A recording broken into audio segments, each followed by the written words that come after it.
Қайырлы күн достар, бүгін ерекше салат дайындаймыз. Арнама тіркеліп, қоңырауша белгісін басуды ұмытпаңыздар. Алда жаңа видеоларды жіберіп алмас үшін. Бұл салатқа қызанақ, көк жуа, жүгері, балық паштеті және де піскен жұмыртқа керек. Ең алдымен салат жапырағын осылай тарелкаға салып қоямыз да сәндеп қызанағымызды төртбұрыштап турап шығамыз.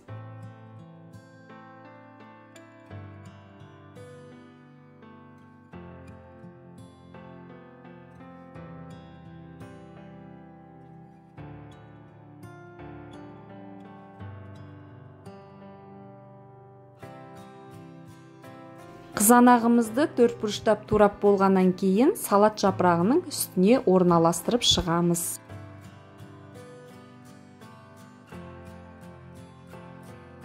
Ендігі кезекте балық паштетін осылай қасықтың көмегімен жан-жағына салып шығасыздар.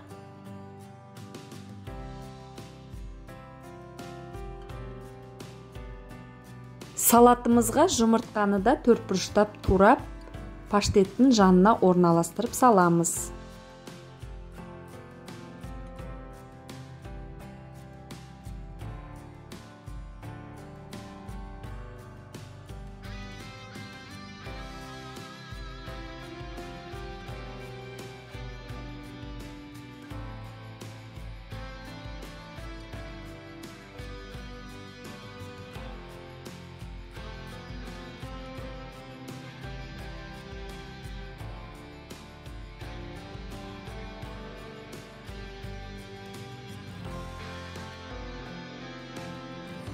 Дайын жүгеріні осылай жұмыртқаның жарына орналастырып шығамыз.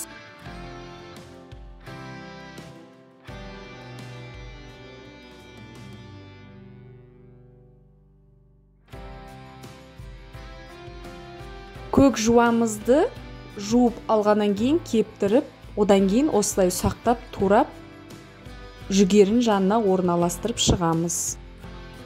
Салатымызға қайталап қызанақ, балық паштетін, жұмыртқа, көк жуамызды, жүгерімізді барлығын қайталап салып шығамыз да, дәміне қарай майонезді салып, араластырып жей берсек болады.